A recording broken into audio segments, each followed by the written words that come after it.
Grande première à Laval en 2019, une collaboration officielle entre une ville et un groupe de rap québécois.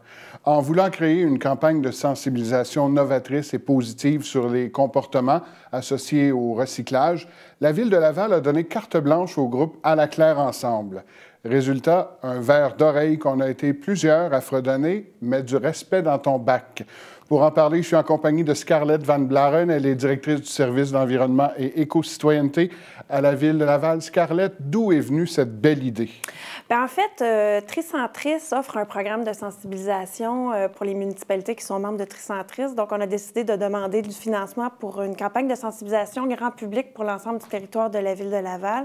Et on a eu ce financement-là. Donc, notre service des communications nous a proposé cette idée innovante qui a été acceptée, bien entendu, par le maire et le comité exécutif de la Ville. Et en quoi ça consistait? On a donné carte blanche, on le disait, à la Claire Ensemble pour créer une chanson sur les comportements à adopter? En fait, oui, une chanson et un vidéoclip. On voulait l'aspect aussi visuel derrière cette campagne de sensibilisation-là. Ils nous sont arrivés avec la chanson « Mets du respect dans ton bac », que je pense que tout le monde a entendu, ainsi que le vidéoclip qui a été tourné chez Tricentris, donc dans un centre de tri appartenant à Tricentris.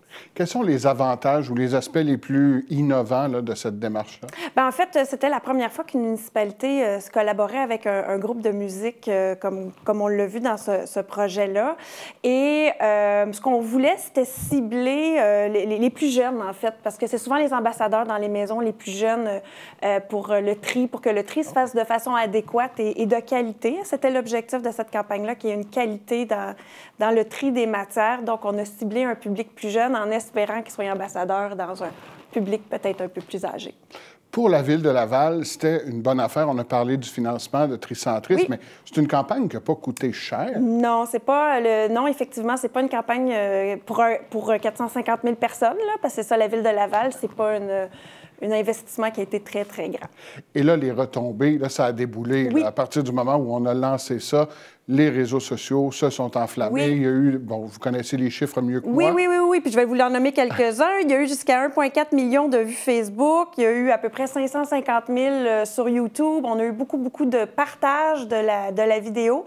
On a également, on a sorti des frontières du Québec et du Canada. Même, on a eu la Suisse, la France, la Belgique et l'Angleterre qui en a même parlé. Donc, ça a fait vraiment un rayonnement au-delà des frontières du Québec et du Canada. On se jasait tout à l'heure et vous avez évoqué la fierté que ça a suscité chez toutes les personnes qui ont participé à l'élaboration de ce projet-là. Parlez-moi un peu. Bien, en fait, autant les employés de la Ville de Laval, puisque si vous ne voulez pas, c'est la Ville de Laval avec À la Claire Ensemble qui a initié le mouvement, ça a été un mouvement mobilisant pour les employés de la Ville, ainsi que pour les employés de Tricentris, parce que, bon, c'était eux qui avaient financé, on a fait le tournage du clip dans un centre de tri, donc ça a été mobilisant également pour les employés, en plus d'atteindre l'objectif premier, qui était d'augmenter la qualité des matières recyclables qui allaient au centre de tri. Avec tous ces partages sur les réseaux sociaux, d'autres villes se sont inspirées, évidemment, ont relayé l'information. Est-ce qu'on peut dire que la campagne lavalloise, là, qui vise à modifier les comportements face au recyclage, peut avoir été adoptée ailleurs aussi? Oui, c'est un concept qui est exportable. N'importe quelle ville peut l'utiliser parce que, bon, c'est à peu près toutes les mêmes matières qui sont à trier dans les centres de tri. Donc, le métal, verre, plastique, carton, papier, dacite. Tout le monde peut l'utiliser au Québec.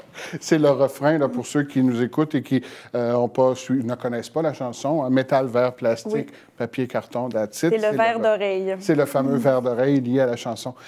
En termes de résultats et de retombées, bon, on a vu l'impact que ça a eu sur les réseaux sociaux par le biais des plateformes numériques, mais également, est-ce qu'on voit le concret dans les habitudes comportementales des citoyens? Est-ce qu'on voit une amélioration? On voit une amélioration. Tricentris nous confirme effectivement qu'il y a une amélioration, bien qu'il y ait encore un peu de travail à faire, on le comprend, mais oui, il y a une amélioration notable dans les centres de tri. Et Scarlett, si on avait à résumer ce projet-là en 3 mots, quel serait-il? Bien, je dirais audacieux, mobilisant, puis verre d'oreille.